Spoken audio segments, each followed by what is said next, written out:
This is the story of the year 1812 when a Swiss adventurer was passing through the Arabian desert in disguise. This adventurer named Johann Ludwig Bagot gets lost on the way and reaches a narrow path between the rocks. After walking between the rocks for about 1.5 kilometers, the path finally widened a bit and he saw a magnificent structure built in the limestone mountain. Who and why built this ancient structure in this desolate desert valley in southern Jordan? This 127 feet high structure was not built but was carved on the mountain. Today it is called Khazna in Arabic, which means treasury, i.e. where the treasure is kept.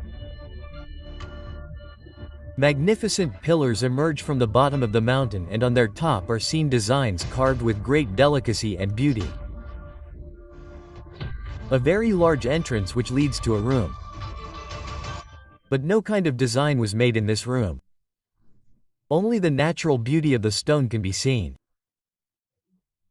So this adventurer found this scene quite astonishing and decided to go deeper into the rocks. Perhaps he was very close to finding a lost city of history. Further ahead he saw a theater with a seating capacity of about 6,000 people, and this too was carved on stone. A pathway that was leading to a very large temple-like structure. Some ruins which indicated that a city was once inhabited here. Many monuments were also seen built on the heights of the mountains. Bagot had found the ruins of a city which had a lot of importance in history. This 2,000-year-old city is today known as Petra. But whoever lived here, how did they survive in this dry desert without water? Why did they carve rocks and make structures? What was their work in this desolate desert, and most importantly, why were they forced to leave all this? Once again, ZMTV's videos show us happiness. When Nazreen Swiss adventurer saw all this, she remembered the story of a tribe living in the desert. She had heard that there was a tribe in the Arabian desert that used to trade silk and spices between China, India, Egypt and Rome, and they used to hide their treasure by making holes in high rocks. In Greek and Roman sources, these people have been named as Nabedicians. They were famous as a nomadic tribe 2,000 years ago, and these people used to live in tents in the desert. But how did the people living in tents succeed in building such a magnificent city like Petra? After this discovery of Baga, Petra started getting international presence. Archaeologists and historians from all over the world started coming here so that this ancient mystery could be solved. Obviously, 127 feet high construction, and that too is not an ordinary thing, but carving it out of stone is not a common thing. For this, the workers must have erected some temporary structure. As you must have seen even today, during construction, a structure of wood is made around the building on which the workers stand and work. But not only on the treasury, but also on other structures in Petra, there are no such signs that can give any indication about its construction.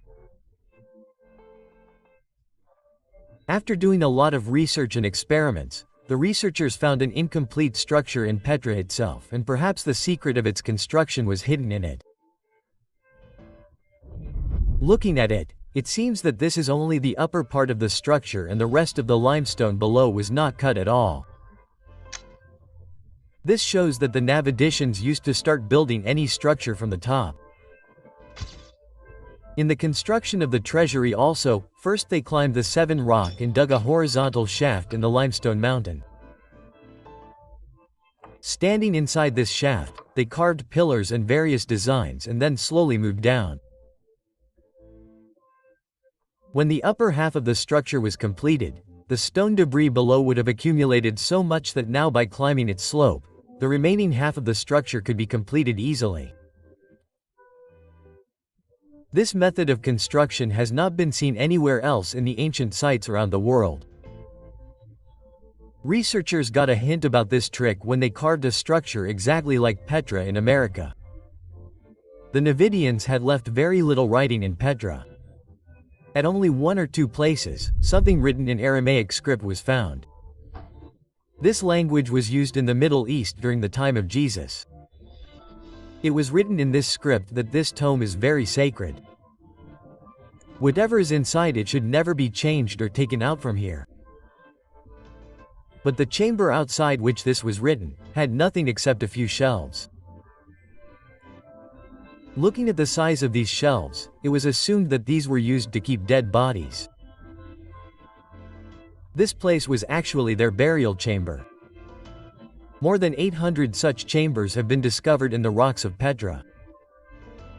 Initially, it was also thought that perhaps this city was a cemetery. But later the researchers also found some evidence here which also indicates the presence of living people here.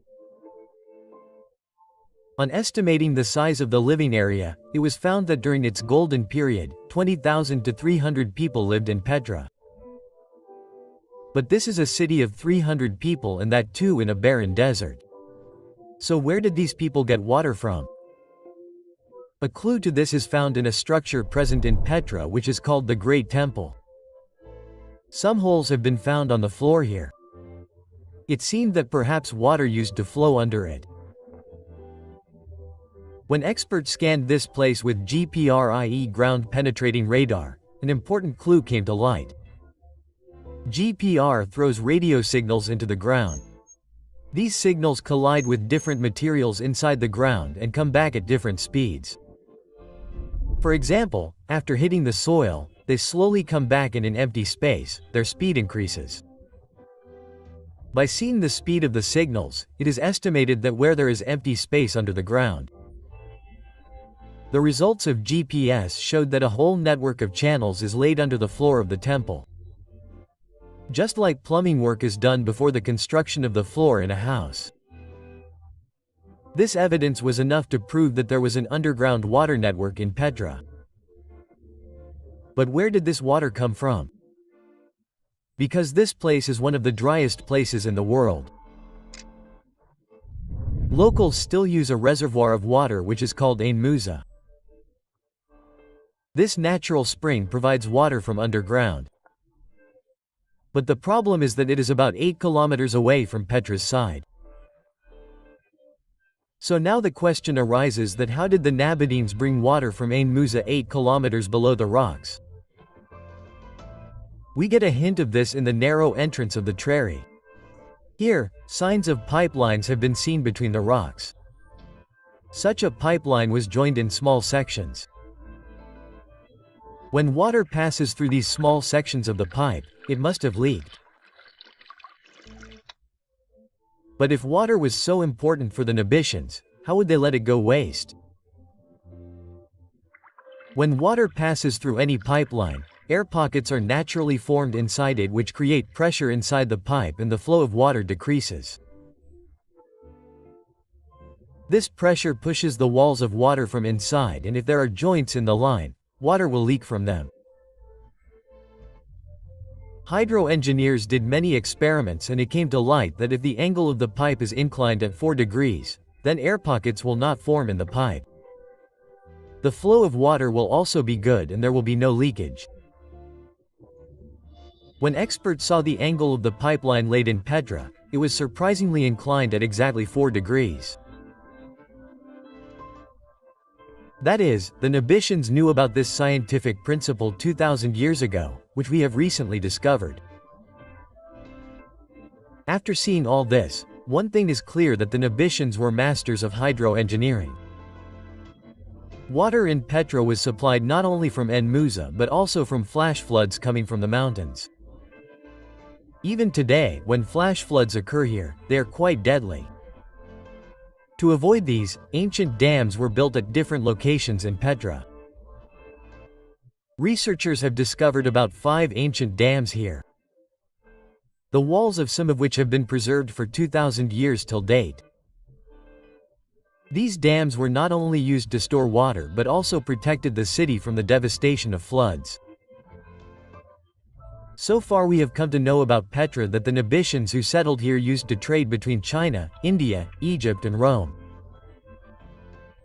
Their skills of carving stones and making structures have not been seen anywhere else in the world.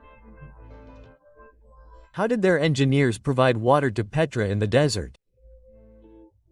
But the main question still remains: why did this city become deserted? Why were the 3,000 people who lived here forced to leave their city? Ancient records tell us that a very dangerous earthquake occurred in the year 363. And Petra also has debris of such broken structures which seem to be the work of an earthquake. Perhaps because of that earthquake, many structures of Petra collapsed and dams broke. After that, the same water which was the life of the city took its life. Flash floods swept away the entire city, and the remaining infrastructure which the Nabitians had built over several 100 years turned into ruins. Now there was neither water nor any system left here. Traders changed their routes and the people of the city slowly moved to other cities. Petra got the status of UNESCO World Heritage Site in 1985. And if you have seen Indiana Jones and the Last Crusade, then the Holy Grail temple in it is actually the Alcazna of Petra. Hope you will like and share this video of ZMTV. Thank you very much for your loving comments. See you in the next great video.